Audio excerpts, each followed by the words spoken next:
ایک صاحب نے بتایا کہ انہوں نے ایک بیوہ کے ساتھ اپنا خود نکاح پڑھایا، چونکہ دونوں بچے والے ہیں اور بچے اجازت نہیں دیتے تھے، اس لیے اللہ رسول کو گواہ بنا کر شادی کر لی۔ منطق یہ ہے کہ گناہ سے بچا جائے، تو گناہ تو کر لیا نا، جب بغیر گواہ کے شادی ہو گئی تو زنا ہو گیا پھر تو۔ یہ ایک صاحب مجھ سے کہنے لگے شیعہ لوگ متع کے قائل ہیں نا، کہ ٹیمپریری شادی جسے کہتے ہیں، 1 ہفتے کی شادی، 2 ہفتے کی، یہ شیعہ مسلک میں جائز ہے۔ تو میں نے کسی سے بحث کی، میں نے کہا یار یہ تو زنا ہے، یہ کیا ہے؟ انہوں نے کہا نہیں یہ زنا نہیں ہے، کیونکہ اس میں 2 گواہ بھی ہوتے ہیں۔ اس میں کیا ہوتے ہیں؟ 2 گواہ ہوتے ہیں۔ دیکھو نکاح میں اور زنا میں کیا فرق ہے؟ نکاح ٹوٹتا ہے طلاق سے۔ نکاح کس سے ٹوٹتا ہے؟ طلاق کے بغیر نہیں ٹوٹ سکتا نکاح، جبکہ زنا وہ ظاہر ہے وہ شریک حیات تھوڑی ہوتی ہے آپ کی، وہ آپ کی شریک حیات نہیں ہے، وہ جب چاہے چلی جائے۔ تو اس میں آپ ایگریمنٹ کر لیتے ہیں 1 ہفتے کی، 2 ہفتے کی، 1 مہینے کی۔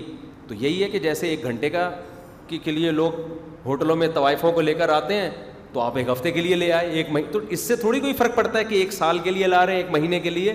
نکاح میں اور زنا میں بنیادی فرق کیا ہے؟ نکاح ہوتا ہے ہمیشہ کے لیے، بعد میں کسی عارضے کی وجہ سے طلاق ہو جاتی ہے، اور زنا ہوتا ہے 1 منٹ کے لیے بھی ہو سکتا ہے، 1 گھنٹے کے لیے بھی، 1 سال کے لیے بھی۔ تو ٹائم بڑھانے سے نکاح میں اور زنا کا فرق ختم نہیں ہوتا۔ تو میں نے ان سے کہا، انہوں نے کہا نہیں یہ زنا نہیں ہے، زنا چھپ کے ہوتا ہے، اس میں 2 گواہ بھی ہوتے ہیں۔ میں نے کہا اس کا مطلب یہ زنا ہے اور بندوں کو بتا کے ہو رہا ہے، یہ تو اور بڑا گناہ ہو گیا۔ تو یہ جو ہے نا شیطان انسان کو پٹیاں پڑھا دیتا ہے۔ اچھا پھر وہ کہنے لگے کہ اب کیا کرے انسان زنا سے بچنے کے لیے، کیا کرے؟ پھر مجھے کہنے لگے نا، میں نے کہا شادی کرے اور کیا کرے؟ کہہ رہے رشتہ مل نہیں رہا تو زنا سے بچنے کے لیے متعی تو کرے گا، وہ مجبوری ہے۔ تو میں نے کہا زنا سے بچنے کے لیے وہ یہ کر رہا ہے کہ 2 آدمیوں کو گواہ بنا کے زنا کر رہا ہے، یہ زنا سے بچا تھوڑی ہے تو ٹیمپریری نا، 1 گھنٹے کی شادی، 2 گھنٹے کی شادی، تو طوائف میں یہی تو ہوتا ہے۔ اور دیکھو متع کے حرام ہونے کی ایک سب سے بڑی دلیل یہ بھی ہے، نکاح انسان جب کرتا ہے بھرے مجمع میں، کیا خیال ہے؟ بتا کے کرتا ہے، اپنی بیٹی کا نام سب کے سامنے اناؤنس کرے گا، میں نے اپنی بچی کا نکاح فلاں سے کیا، اور رخصتی دھوم دھام سے ہوتی ہے۔ اگر کوئی چھپ کے نکاح کر رہا ہے نا، وہ اس لیے نہیں کہ برا کام کر رہا ہے، وہ اس لیے کہ اس کو بعض حلال چیزیں بھی لوگ غلط سمجھتے ہیں، پٹنے کا خطرہ ہوتا ہے دوسری شادی اگر کوئی چھپ کے کر رہا ہے، تبھی وہ ان لوگوں کو بتا رہا ہے جو جن سے پٹنے کا خطرہ نہیں ہوتا۔ یہ کوئی اشکال کر سکتے ہیں ایسے تو دوسری شادی بھی لوگ چھپ کے کر رہے ہوتے ہیں، او بھائی وہ اس لیے کر رہے ہوتے ہیں کہ جائز چیز کو لوگ برا، جیسے حضرت عمر کے اسلام لانے سے پہلے لوگ چھپ کے نماز پڑھتے تھے، تو وہ چھپنا اس لیے نہیں تھا کہ نماز معاذ اللہ بری چیز ہے، وہ اس لیے کہ وہ مشرکین اس کو برا سمجھ رہے تھے۔ لیکن متع ایسی چیز ہے جو بھی کرتا ہے کبھی بھی علی اعلان نہیں کرتا۔ کبھی بھی آپ داماد سے لوگوں کو ملواتے ہیں نا، بھئی یہ میرے داماد ہیں، یہ میرے بہنوئی ہیں، فخر سے بتاتے ہیں، لیکن متع کوئی خدا نخواستہ کسی کی بہن بیٹی کسی سے متع کر رہی ہے، بتائے گا یہ میری جو سسٹر ہیں معاذ اللہ، ان سے متع کیا ہے انہوں نے، آج کل ان کے متع میں چل رہی ہیں وہ۔ اس سے پتہ چلتا ہے یہ نیچر کہتی ہے کہ یہ عمل انتہائی پلید ہے۔ متع کرنے والا کبھی بھی نہیں بتاتا لوگوں کو کہ میری بیٹی متع کرتی ہے، میری سسٹر متع کرتی ہے، وہ کہے گا بھائی وہ فتویٰ دے رہا ہوگا جائز ہے، خود بھی ہو سکتا ہے کر رہا ہو چھپ چھپا کے، بس 2 ہی بندوں کو پتا ہوگا، تیسرے کو نہیں۔ کبھی بھی اعلان میں نہیں کہے گا میں نے اتنے متع کیے ہیں اور میری وائف نے بھی شادی سے پہلے فلاں فلاں سے متع کیا، نہ اس کو پتہ ہے بڑا پلید عمل ہے۔ تو اسلام ایسے گندے عمل کی اجازت کیسے دے سکتا ہے؟ اسلام تو نام ہی پاکیزگی اور طہارت کا ہے۔ یہ تو غیر انگریز عیسائیوں میں جائز نہیں ہے، یہ یہودیوں میں جائز نہیں ہے، ہندو اس کو برا سمجھتے ہیں۔ اسلام کیسے؟ آپ کسی ہندو کو بتائیں ہمارے مذہب میں متع جائز ہے 2 گھنٹے کی، وہ کہے گا یار لعنت ہے، وہ یہی کہے گا نا، وہ کہے گا میں نہیں مانتا ایسے مذہب کو، وہ کہے گا ہم بھی اگر زنا کرتے ہیں تو زنا کو زنا سمجھ کے کرتے ہیں، برا سمجھتے ہیں۔ تو یہ نیچر کے خلاف ہے، اس لیے میرے بھائی جو شیعہ کرتے ہیں ان کو ان کا مسلک ہے، ان کو نہیں چھیڑو، کہتے ہیں دوسرے کو چھیڑو نہیں، اپنے مسلک کو چھوڑو نہیں، لیکن اپنے مسلک پہ مضبوطی دکھاؤ۔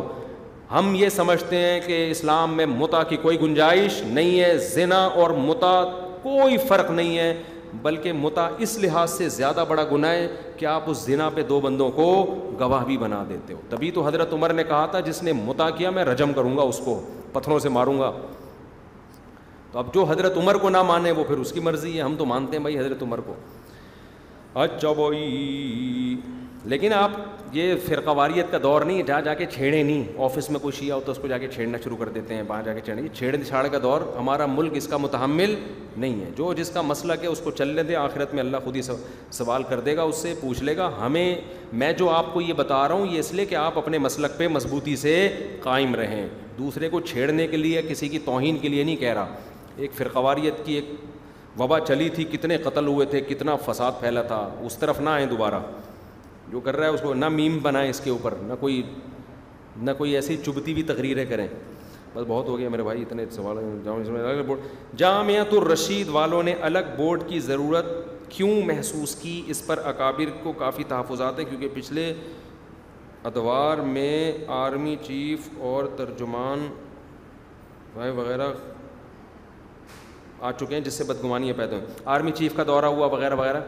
اس سے لوگ یہ سمجھتے ہیں کہ جامعۃ الرشید نے جو الگ بورڈ بنایا ہے اسٹیبلشمنٹ کے کہنے پہ بنایا ہے, فوج کے کہنے پہ بنایا ہے. ممبر پہ بیٹھا ہوں, اللہ کی قسم اٹھا کے کہتا ہوں ایسا نہیں ہے. سمجھ رہے ہو؟ ممبر پہ کوئی آدمی اتنی بڑی قسم اٹھا کے جھوٹ بولتے ہوئے اللہ سے ڈرتا ہے. ہم 27 سال سے جامعۃ الرشید میں ہیں, 18 سال کی عمر میں آیا تھا, اب تک ان کے ساتھ ایسے چپک کے ہم نے زندگی گزاری ہے. نہ کسی آرمی کا اس میں دخل ہے, نہ ایجنسیوں کا. یہ ان کی اپنی رائے تھی کہ ہمیں الگ بورڈ کی ضرورت ہے, اور اس سے وفاق کو دو ٹکڑوں میں نہیں توڑا ہے. دیکھو, جب کوئی چیز ایک ہی نصاب آپ الگ بورڈ بنا کے کرو تو اس کا مطلب آپ نے اس کو دو ٹکڑوں میں توڑ دیا. ان کا الگ سلیبس الگ ہے, ان کا ہدف الگ ہے, ان کا ویژن الگ ہے. اس بیس پر الگ بورڈ بنایا ہے. تو اس کو یہ تعبیر کرنا کہ وفاق المدارس کو دو ٹکڑوں میں تقسیم کر دیا, یہ تعبیر 100% غلط ہے. وفاق المدارس دو ٹکڑوں میں اس وقت تقسیم ہوتا جب سیم وفاق المدارس والا سیٹ اپ ہوتا اور یہ اپنی الگ 1.5 اینٹ کی مسجد بنا کے بیٹھ جاتے. پھر ہم کہتے ہیں جب ایک بورڈ چل رہا ہے تو آپ کو الگ 1.5 اینٹ کی مسجد بنانے کی. ان کا پورا سیٹ اپ الگ ہے. میں تو پڑھا رہا ہوں نا, مجھ سے زیادہ کس کو پتا ہوگا. سیٹ اپ الگ ہے کیونکہ ان کا ہدف کیا ہے. وفاق المدارس پشاور جا رہا ہے, یہ کوئٹہ جا رہے ہیں.